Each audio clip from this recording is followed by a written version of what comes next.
Once again, greetings to you all in the sweet and precious name of Jesus Christ. फिर से प्रभु यीशु मसीह का बहुमूल्य नाम से आप सबको मैं नमस्कार करता हूँ। Lord Jesus Christ is moving in our midst in a very mighty and powerful way. प्रभु यीशु मसीह हमारा बीच में बहुत सामर्थ का साथ चल रहा है। I believe you are experiencing His special touch in your life. मैं विश्वास करता हूँ आपका जीवन में भी प्रभु छू रहा है। This morning we started to hear from the Word of God. I gave the title Progress to Perfection. आज सवेरे समय में प्रभु का वचन से बातें करते समय में हम ऐसा विषय में बात कर रहा था, मसीह में उन्नति होना। Yes, we are called to receive perfection as our Heavenly Father is perfect. Likewise, we are also called to become perfect in Him. हम सबको बुलाया इसलिए गया कि ताकि हम भी स्वर्ग पिता का जैसा सिद्ध हो जाए, क्योंकि हमारा स्वर्ग पिता सिद्ध है। That's why we called this title for this message Progress to Perfection.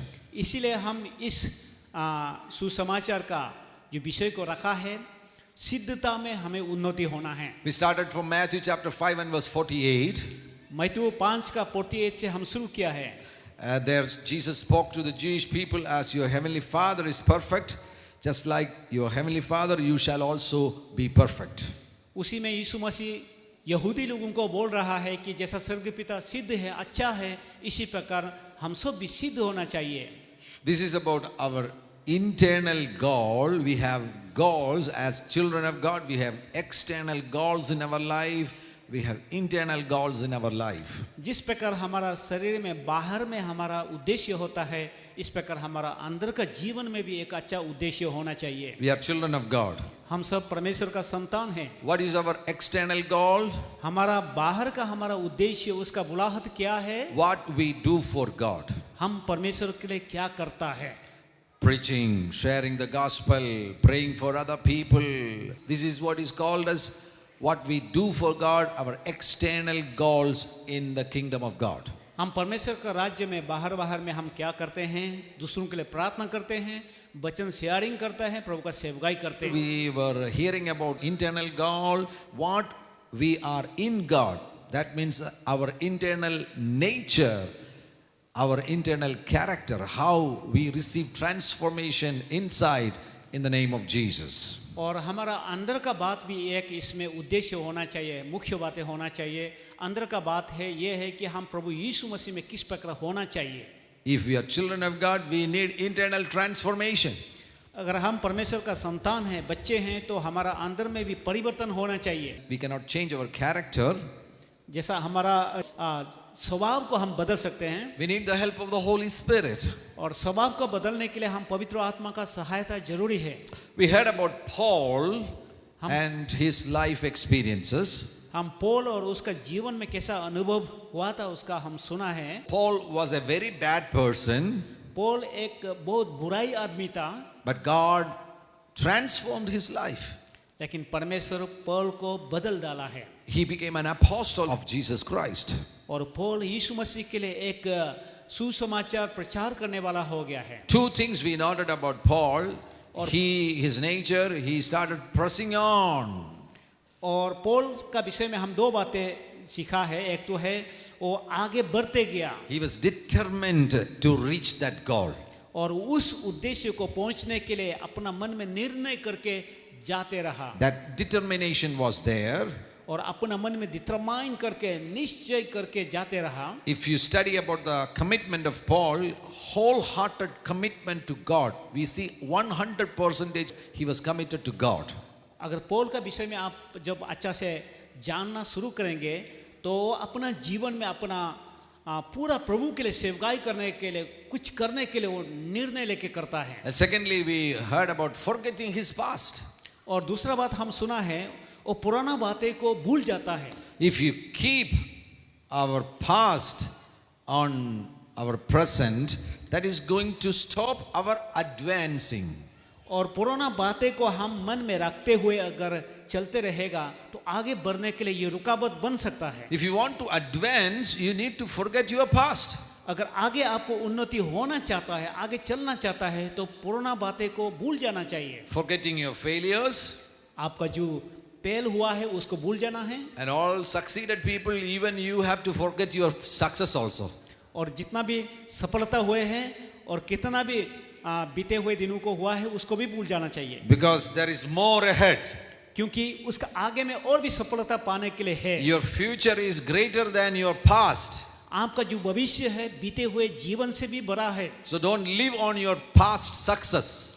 इसीलिए आपका बीते हुए दिनों में जो सफलता पाया है उसको सोच के नहीं रहना है। You have a great future. आपका भविष्य बड़ा है। So if you want to advance in your Christian life, आप मसीही जीवन में उन्नति होना चाहता है, forget your failures and forget your success. आपका जो फेल हो गया है उसको भी भूल जाइए, और जो सफलता हुआ है पास हुआ है उसको भी भूल जाइए, And receive a fresh vision of Jesus Christ. और यीशु मसीह से आप एक नया नया दर्शन पा लीजिए। So Paul is a good example. He progressed to perfection. और पौल एक हमारे लिए एक उदाहरण है, वो सिद्धता होने के लिए आगे बढ़ते गया है। When Jesus appeared to him, जब यीशु पौल के सामने जब उपस्थित हुआ, from that day onwards, his desire was to become like Jesus. और उसी दिन से पौल अपना मन में सोचा कि यीशु मसीह जैसा ही मैं बनूंगा। Another character, another man of God from the Old Testament, और पुराना बाइबल से जो प्रभु का दास लोगों का विषय में जब देखता है, Abraham in Genesis chapter 17, Abraham का विषय में जेनेसिस चैप्टर 17 को जब देखता है, his example is also a good model for us. और उसका जीवन में हमारे लिए एक अच्छा नमूना बनता है। He is called as the father of faith, Abraham को विश्वास का पिता कहा जाता है, father of faithful. और विश्वास योग्य बनने वाला पिता है। He is called as the father of faithful, and he was a man who walked before God blamelessly. और अब्राहम ऐसा विश्वास का पिता था, परमेश्वर का नजर में दोषी नहीं होके चलते रहा।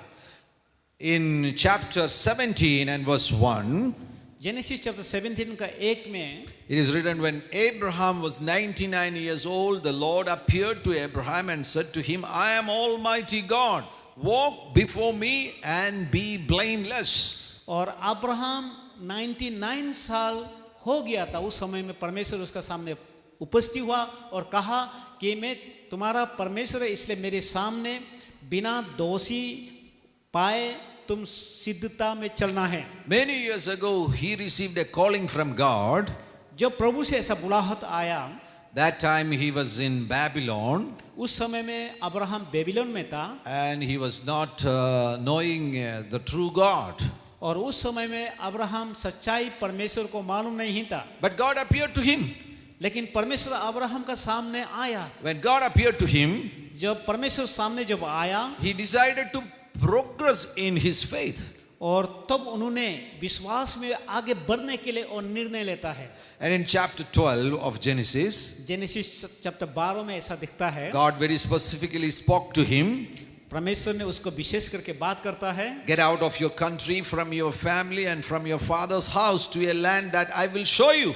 तुम अपना देश से, परिवार से, पिता का घर को छोड़ के इसी जगह में निकल आओ जिसको मैं तुम्हें दिखाऊंगा। Some 4,000 years ago, that was a very big task for such a man to get out of his country and to move ahead to another nation.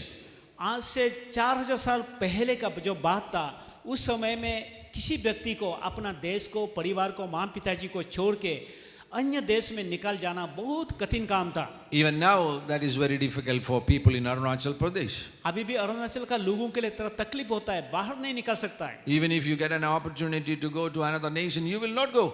अगर आपको किसी दूसरा देश में, जगह में अच्छा मौका, अवसर, काम मिलने से अभी आप नहीं जाएगा, Because you are more comfortable in Arunachal Pradesh. क्योंकि आप अरुणाचल प्रदेश में आपको सुविधा लगता है, अच्छा When लगता you है। go to another place, you will become a foreigner, you will become a stranger.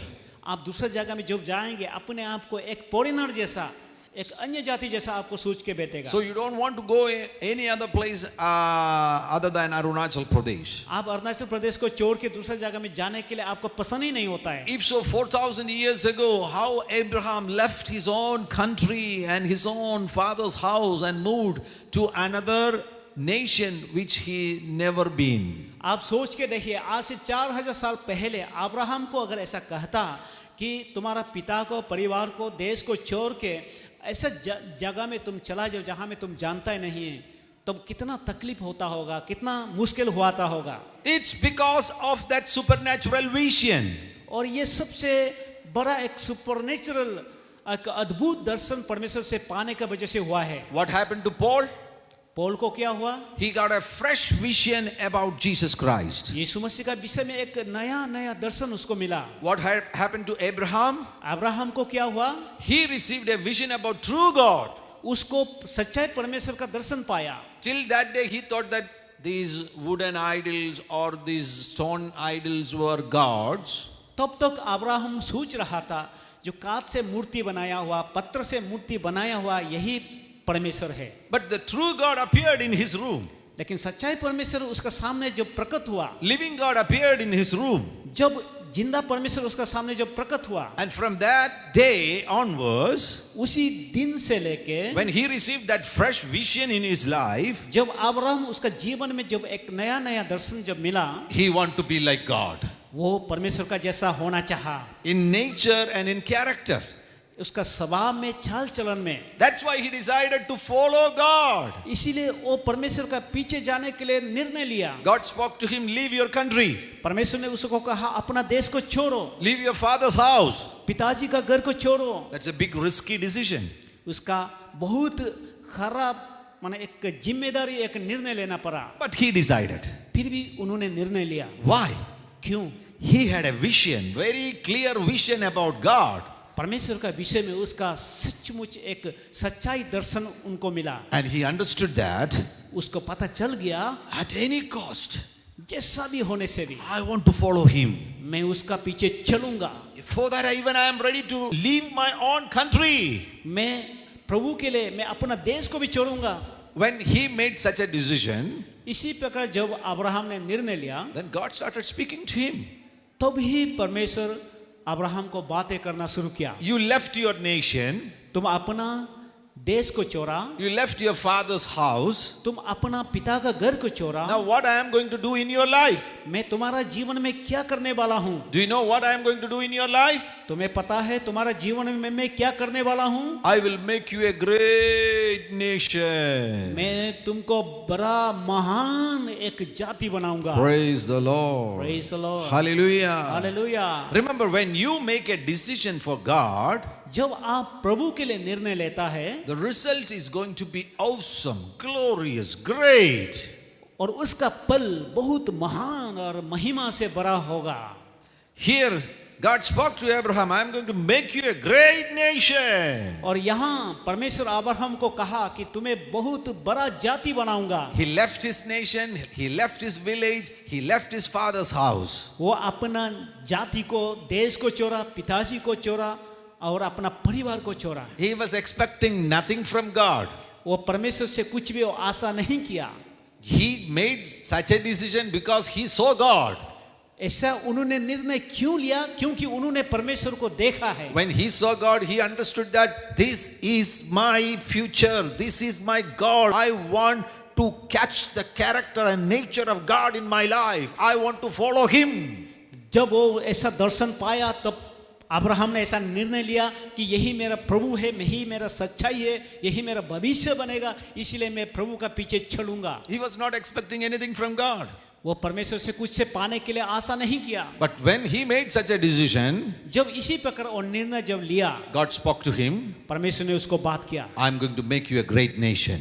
मैं तुम्हें महान जाति बनाऊंगा। Hallelujah. Hallelujah. If you made a decision for God, अगर आप प्रभु के लिए इसी प्रकार निर्णय लेता है, God is also going to do something for your life. परमेश्वर भी आपका जीवन के लिए कुछ निश्चय काम करने जाएंगे। Here God is speaking to him, I will bless you and make your name great and you shall be a blessing. और तुमको ऐसा मैं आशीष करूंगा, महान बनाऊंगा, तुम दूसरों के लिए एक आशीष का कारण बनेगा। Praise the Lord. Praise the Lord. Hallelujah. Hallelujah. This man made a decision for God. ये व्यक्ति परमेश्वर के लिए जब निर्णय लेता है, Now God says that I am going to bless you और परमेश्वर ने कहा मैं तुम्हारा ऊपर में आशीष करूंगा, and I am going to make your name great.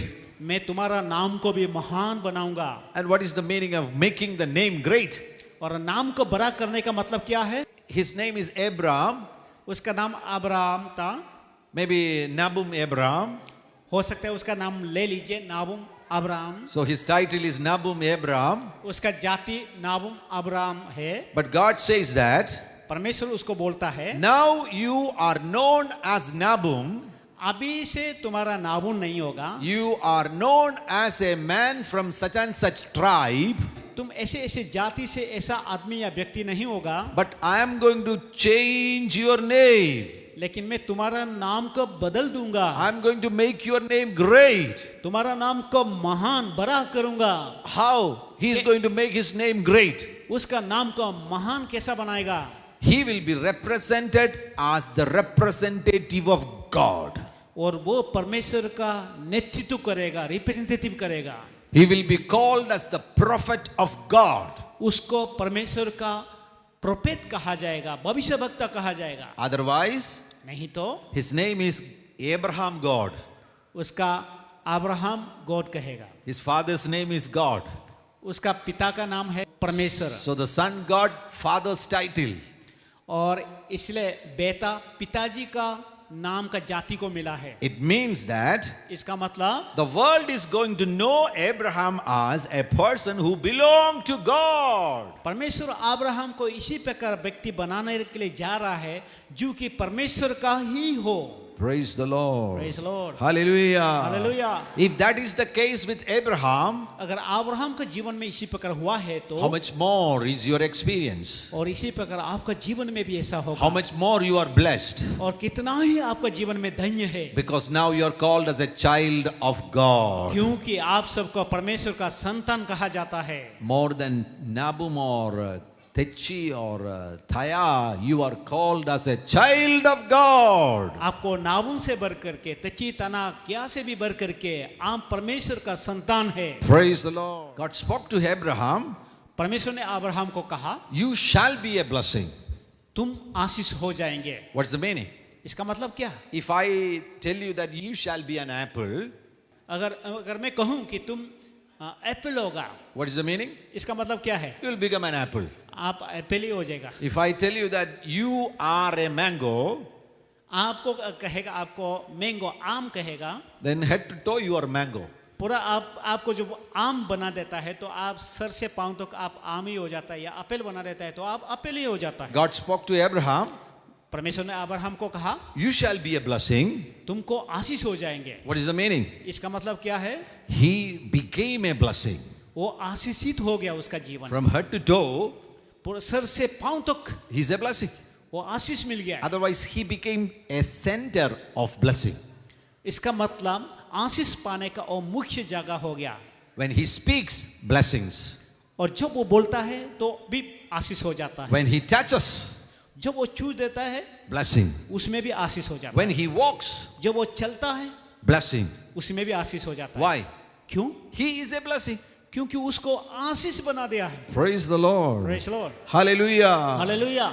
This man made a decision for God. और ये व्यक्ति प्रभु के लिए जब निर्णय लिया, The result was awesome and glorious. और उसका पल बहुत महिमा से और महान बन गया। And all these promises were fulfilled in his life. और उसका जीवन में कितना भी प्रभु प्रतिज्ञा किया था, प्रॉमिस किया था, पूरा हो गया है। And he walked blamelessly before the presence of God. और परमेश्वर का उपस्थिति में बिना दोषी से वो चलते रहा।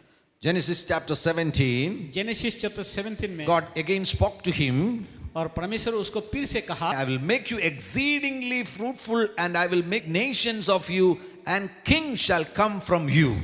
और तुमको इसी प्रकार में आशीष भरपूरी से आशीष बनाऊंगा ताकि तुम्हारा जीवन से राजा महाराजा लोग बन के निकल आए। If you have right goals in your life, आपका जीवन में गोल होना है, जो क्या करना है उसका उद्देश्य को लिख के रखेगा, then these things are going to happen in your life. और ये सब चीज आपका जीवन में होने जाएगा। If you had a vision of Jesus Christ and you made a decision, I want to be like Jesus, अगर आपके जीवन में मैं भी यीशु मसीह जैसा ही बनूंगा, ऐसा अगर निर्णय लेता है, then God is going to perform great things in your life. तब परमेश्वर भी आपका जीवन में बड़ा बड़ा काम करेगा। This man made a decision for God. और ये व्यक्ति परमेश्वर के लिए अपना जीवन को निर्णय किया है। Now God spoke to him, I am going to bring forth nations out of you, and also kings shall come from you. और परमेश्वर अब्राहम को कहता है कि तुमको महान आदमी बनाऊंगा और तुम्हारा जीवन से, तुम्हारा शरीर से बाद में राजा राजा होके बच्चा लोग पैदा होगा। So these promises were fulfilled. और उसका प्रॉमिस जितना भी किया था वो पूरा हो गया। Nation Israel was born of Abraham. Abraham से होते होते आज का जो जाति इजराइल जो देश है वो बन गया। King David is the grandson of Abraham. और डेविड राजा अब्राहम का बच्चे बच्चे से हुआ है। So giving a king to the nation of Israel was the perfect plan of God. और इजराइल में जो राजा बनाना, देश बनाना, ये परमेश्वर का ये एक उद्देश्य था। In the book of Samuel there was a confusion. Some people they spoke to Samuel, we need a king like the Gentiles. और सैमुअल में इसी प्रकार कहता है कि किसी ने बोलता है कि जेंटाइल जाति में जिस प्रकार राजा होता है इसी प्रकार हमारा इसमें भी राजा होने दे। That was not the plan of God. और उसमें परमेश्वर का कुछ प्लान नहीं था। That's why Samuel said this is not the plan of God. और इसलिए सामुएल प्रोफेट ने कहा कि परमेश्वर का ये उद्देश्य नहीं है। But in the original will of God, लेकिन परमेश्वर का जो मुख्य बातों में ऐसा है, hundreds of years ago God spoke to Abraham, kings will come from you. और 100 साल पहले अब्राहम को परमेश्वर बोल चुका है राजा तुम्हारा बच्चे बच्चे से होके बनेगा। And that promise was also fulfilled. और उस प्रॉमिस का भी पूरी तरह से हो गया। So Paul is a good example. Paul इसी प्रकार अच्छा एक उदाहरण देता है। Abraham is a good example. और अब्राहम एक अच्छा उदाहरण है। From the New Testament as well as from the Old Testament. नया नियम के लिए भी पुराना नियम के लिए भी। We saw two great men of God who decided to go ahead, looking forward towards perfection. और परमेश्वर का ये बड़ा दास दोनों अपना जीवन को निर्णय लेता है कि परमेश्वर का पीछे ही चलूंगा, इसी प्रकार वो चल पाया है। So you can also progress to perfection. और इसी प्रकार आप भी सिद्धता में आगे बढ़ सकता है। If you make a decision in your life, अगर आपके जीवन में इसी प्रकार निर्णय लेता है, you can also progress to perfection. आप भी इसी प्रकार सिद्धता में आगे बढ़ सकता है। Let us come again back to the New Testament. और नया नियम में आइए हम आते हैं। If you are decided to go ahead to achieve this perfection, अगर आपके जीवन में सिद्धता को पाने के लिए अगर आप निर्णय लेता है, you are deciding for a fruitful growth in your Christian life. आप मसीही जीवन में एक अच्छा पल पाने वाला एक भाई या बहन बनना चाहता है। I want to give you some more verses from the New Testament. नया नियम का बाइबल से मैं कुछ वचन आपको बताना चाहता हूँ। How this is going to be possible? और ये आपके जीवन में कैसा संभव हो सकता है? This is attainable? और ये क्या ये संभव है? Some say it's unattainable. और कुछ बोलता है कि इसको हम कर ही नहीं पाएगा। But that's not right. The word of God declares that this is attainable. लेकिन ये ठीक नहीं है। परमेश्वर का वचन कहता है हम सब कर सकते हैं। As your heavenly Father is perfect, you can also become perfect. जैसा हमारा स्वर्गीय पिता सिद्ध है, आप सब भी सिद्ध बन सकता है। You can make that goal as your primary goal in your life. आपका जीवन में मुख्यता से सिद्धता बनने के लिए आप निर्णय ले लीजिए। If you go with me to 2 Peter chapter 1, दूसरा पीतर का चैप्टर 1 में आप जब खोल के देखेंगे some steps of fruitful growth in the faith is explained by Peter in this book. और इसी पीतर का किताब में विश्वास का जीवन में किस प्रकार पल पाके आगे बढ़ता है उसको बताया गया है। As His divine power has given to us all things that pertain to life and godliness through the knowledge of Him who called us by glory and virtue, by which have been given to us exceedingly great and precious promises, that through these you may be partakers of the divine nature, having escaped the corruption that is in the world through lust. Look, this verse 3 is very important. और इस वचन को देखने से बहुत ये जरूरी बात दिया है। It is written there, divine power has given to us all things that pertain to life and godliness. हमारा जीवन के लिए, प्रभुता होने के लिए, धार्मिकता होने के लिए हमारा जीवन में स्वर्ग से दिया गया है। All your material needs. जब हमारा जो जरूरी चीज को भी दिया गया है, already given. हम सबको दिया गया है। For example, your healing, आप मान लीजिए आपको चंगाई होने का, already given. आपको चंगाई होने का दिया गया है। You know, when you are healed, जब आपको चंगाई हो जाता है, you are already healed. आपको चंगाई हो जाता है, You say that you are sick on your body. और आपका शरीर में जो बीमार होता है, You feel that there is sickness on your body. आपका शरीर में जो बीमार दर्द या तकलीफ लगता है, उसको जब आप अनुभव कर रहा है, But the truth is that you are already healed. लेकिन ऐसा होने से भी सच्चाई बात यह है कि आप चंगाई पहले से ही हो चुका है। How? कैसे हुआ है? 2000 years ago, 2000 साल पहले when Jesus died on the cross of Calvary, जब यीशु मसीह कालवरी क्रॉस में जब मर जाता है, He took all your sicknesses on the cross. आपका हमारा सबका बीमार को कालवरी क्रॉस में यीशु लेके मर गया है। Jesus took all your sin on the cross. यीशु सब हमारा बीमार को उठा के कालवरी क्रॉस में मर गया है, And also He took all the sicknesses on the cross. और साथ ही साथ हमारा सब पापों को भी उठा के और कालवरी क्रॉस में ले गया है। So let me tell the truth to you. सच्चाई को मैं आपको बता रहा हूँ, You are healed 2000 years ago. आप 2000 साल पहले ही चंगाई हो चुका है।